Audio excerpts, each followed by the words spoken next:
Hi, Mzansi. You are listening to Farmers Inside Track, proudly brought to you by Food for Mzansi. I am your host, Patricia Timbo. Welcome to episode 513. So in today's episode, we're exploring why the Kalahari Red goat is quickly becoming the breed of choice for many South African farmers.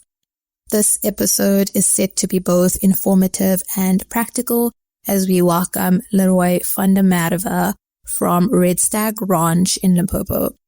Leroy van der Merwe is an experienced stud breeder of the Kalahari Red goat, so join us as he unpacks what makes this breed remarkable.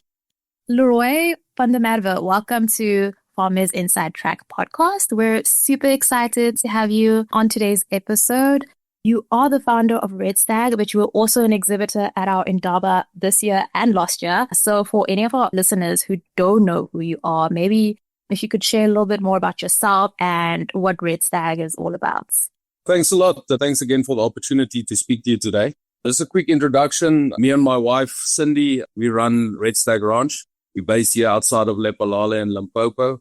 We started farming with a bunch of different livestock and game animals and cropping and a bunch of things. But for the last, say, 18 months, we fully focused on our Kalahari Red stud now. That is our only venture at the moment. And we concentrate on breeding Kalahari Red goats for other breeders and for commercial breeders and stud breeders alike. And we're also trying to provide a bit more meat goats for the informal market at the moment because there's a huge demand. I'm quite excited to get into this conversation. I've seen the Kalahari Red. It's a gorgeous goat. So maybe if we can share a bit more about the key characteristics of the Kalahari Red and how, you distinguish it from the other breeds. First of all, I'd just like to mention that we're extremely blessed here in South Africa. We have the best meat goat genetics in the world. We are the envy of the rest of the world. The Kalahari Red is one of the premier breeds that we do have here in South Africa.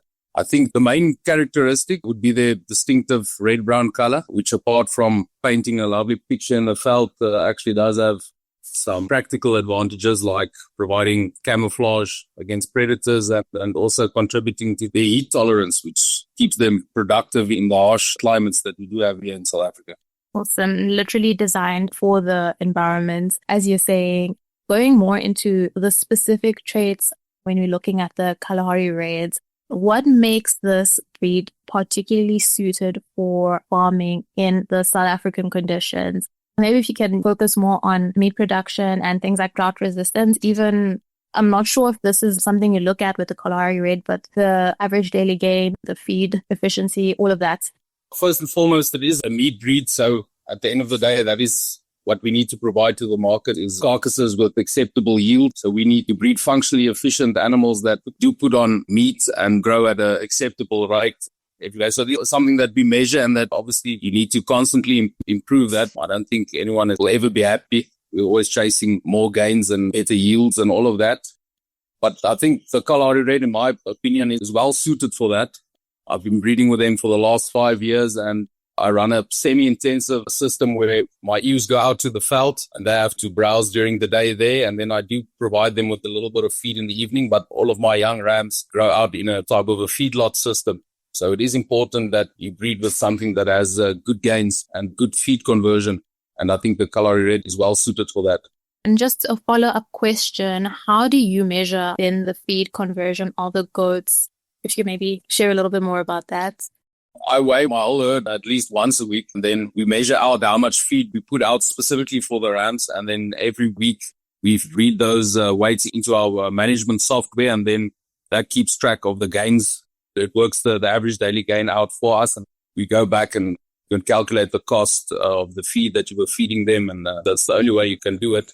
And we did speak a little bit about how the Kalahari Red is suited for the South African environment in general. But maybe if we zoom in, we know that, South Africa consists of several different biomes and agroecological zones. So when we're speaking of the Kalahari Red, which regions in South Africa would you say it is most suitable for? And on the contrary of that as well? It's safe to say that there's people farming with Kalahari Reds right across the country. But like any livestock farmer, what you need to look for is synergies between what you want to farm with and the natural resources that you do have on your farm. So Kalahari Reds are predominantly browsers. So if you have an abundance of trees and bushes and shrubs, then that'll go a long way into making sure that you farm profitably, because they can utilize all of that and turn it into a saleable product at the end of the day. So here in Limpopo, where I farm, we've got a lot of bush encroachment. The Kalahari Red fits in perfectly into our environment here. Maybe looking at the provinces, which province would you say has the highest population of the Kalahari Red? In my opinion, I'd say the north of the country. We've got a lot of stud breeders up north here. And in Lepalale, I think we 8 or 9 stud breeders just around the town here. I think the whole of the north of the country would probably have the highest concentration of Kalahari Red stud breeders. And then maybe in the Karoo and other parts is where the more commercial farmers are, where they farm in with higher numbers, but there's more farmers up north. I'm just thinking now that you're based in Limpopo, this is where you are breeding Kalahari Red. Last year, we had the huge drought.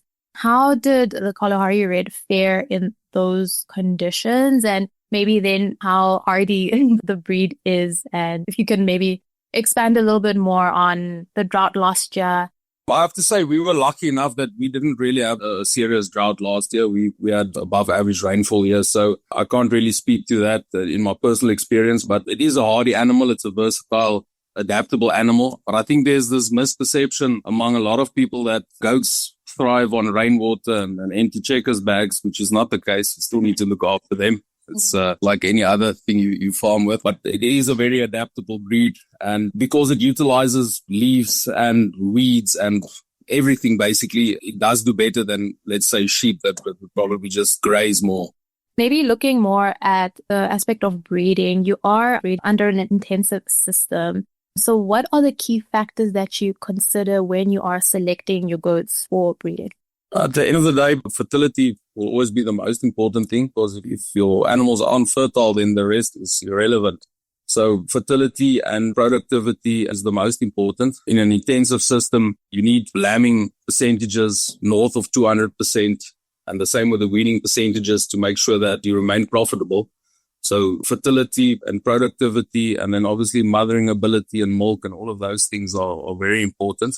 And then at the end of the day, it is a meat goat, so you need to be able to supply the market with a quality carcass with acceptable yield. So you need something with length, depth, breadth, all of those things. It must be functionally efficient at the end of the day. So you need to marry all of those factors together. Does sound quite similar to how it is in cattle production?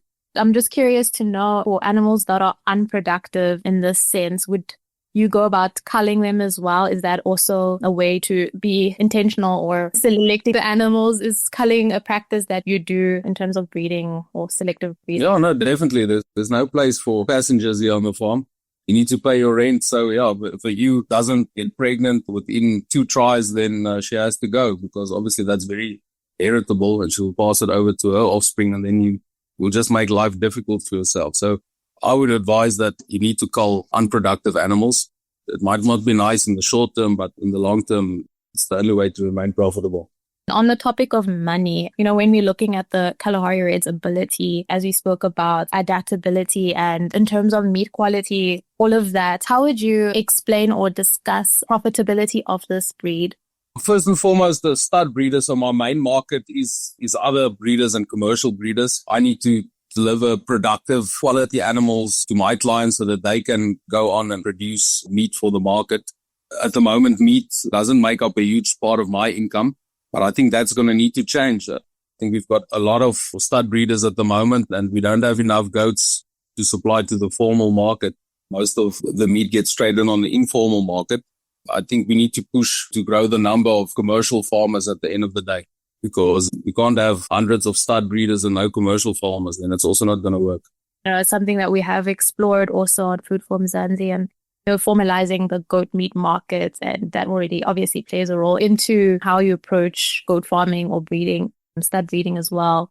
We just now spoke about commercial farming. Would you say this breed is specific to or more advantageous for commercial farmers, or is it a breed small scale farmers can also take part in?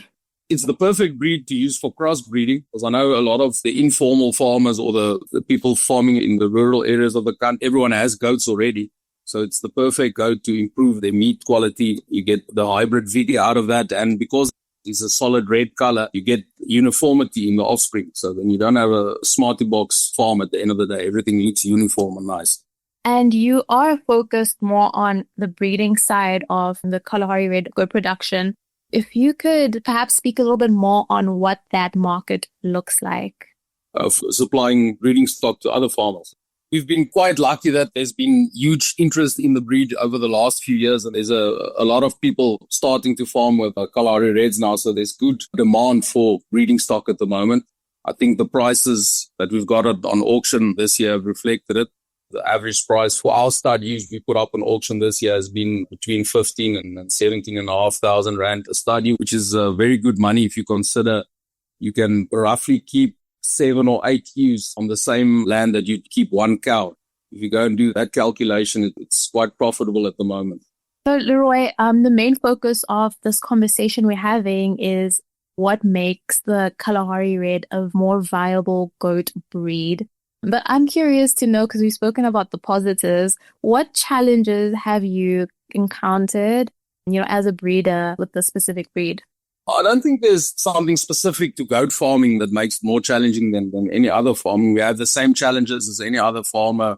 We're reliant on the weather, livestock theft, and rural crime is a problem. The road networks, getting a product to market is an issue. Biosecurity, foot and mouth. The same thing that affects everyone affects us. So there's nothing special specific to goat breeding. We face the same challenges as any other livestock farmer in the country. I assume that includes diseases. I know here in Limpopo, tick diseases are usually a huge problem, or, parasites. Maybe if you could speak a little bit more about how you navigate those diseases. I think our biggest concern here in the bushveld is hard water. That's something that needs to be actively managed. So in the summer months and the tick load is high, then we have to block our animals, the oxytetracycline. Otherwise, you would lose a few animals every season. And then if you go and do the calculation, what those animals are worth, then to spend the time and money on blocking them is a no-brainer. That's the main challenge, hard water. And then at the end of the day, if you put systems in place so that you can detect diseases early enough, you don't have a lot of problems, I would say. And then obviously you need to follow a comprehensive health management program and inoculate with the relevant vaccines and everything like any other farmer does. So if you follow those basics, everything is quite manageable. Looking for our farmers listening who are now interested in either breeding or producing with the Kalahari Red or meats or whatever reason, what advice would you have for them in terms of getting the breeding stock? As you are a supplier or you supply a market with the pure breeding stock, how can you advise a farmer in terms of to get the breeding stock? What I tell most people is just buy from a reputable breeder, someone that's registered at the Breeders' Society. Go and visit, talk to them before you purchase, get an idea of what you're in for, and then start with the best quality you can. I see there's a lot of scams on Facebook and everywhere where people are selling goats for 1,000 rand. I think people have this expectation that they'd rather buy 20 goats for 2,000 rand each than buying 5 quality goats. And then they always burn their fingers, because if you start poorly, then you'll never get your farming enterprise off the ground. So what would you say is the foolproof way of, getting breeding stock? Is it then making sure that the breeder is registered with a reputable association? What is a foolproof method for your farmers listening? Because we don't want them getting scammed. I think try and find out where there are stud breeders in your area or even outside of your area. Phone them up, organize a visit to the farm. Everyone that I've come across in the industry is very helpful, and we're always happy to help new farmers. So go for a farm visit, spend a day there, talk to the farmer. You'll minimize your school fees that way. That's the best way. You need to be there in person and see for yourself. As a founder of Redstag Ranch, what are you observing currently with the market in terms of, the expansion of people adopting or breeding or, working with the Kalahari Red locally?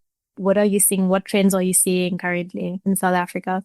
I think there's a lot of people, specifically here in Limpopo, that want to start with goat farming, because I think you don't need a big piece of land to get started. So I think it's a logical starting point to start with Kalahari Reds, and then either go the purebred route or you use them for crossbreeding. But I see there's a lot of demand for breeding stock at the moment. Yeah, there's a lot of people that are starting, and then obviously a lot of people buying rams to put on their indigenous goats. Quite interesting that you have mentioned crossbreeding several times in our conversation. How do you crossbreed the Kalahari Red? Is it something that you are doing yourself, or you just focused on the pure breed? And maybe if you could speak more on like what are farmers crossbreeding the Kalahari Red with, because you mentioned indigenous goats. Yeah, maybe you can just expand a little bit more on the crossbreeding you're seeing. I've got a lot of clients that buy rams from me. So I just do purebred Kalahari Red. So they buy rams and then they put that ram on their females that they have. Indigenous goats, probably not the right term because the Kalahari Red is also indigenous. The goats that people have there in their areas. So they put the Kalahari Reds on those females, and then the offspring there are already a lot bigger. They're more fertile. They've got that hybrid vigor that crossbreeding brings. And then from there, you can either breed them up until everything looks like Kalahari Reds, or you can just continue putting purebred rams on whatever goats you have. Leroy, that was quite an interesting overview of the Kalahari Red for our farmers who are listening, who may be interested in producing with this breed. If you have any more insights that you'd like to add to the conversation.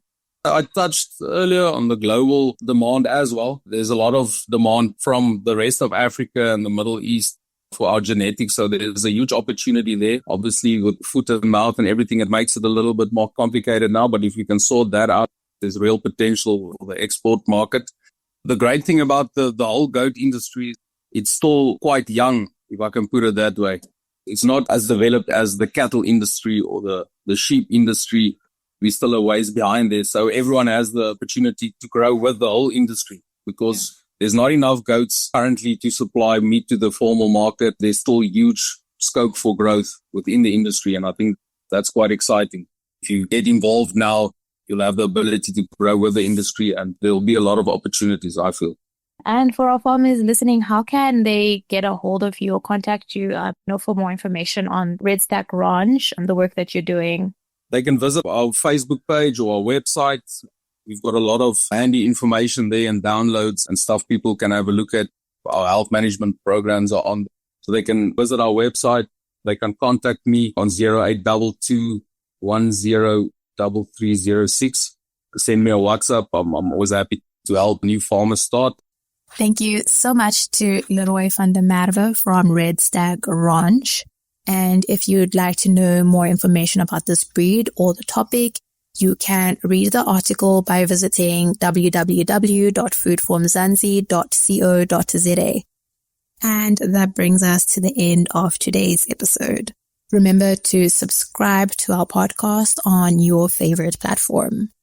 From me, Patricia Tembo, our technical producer, Megan van der Vent, and the rest of #Team Food for Mzansi, thank you for listening.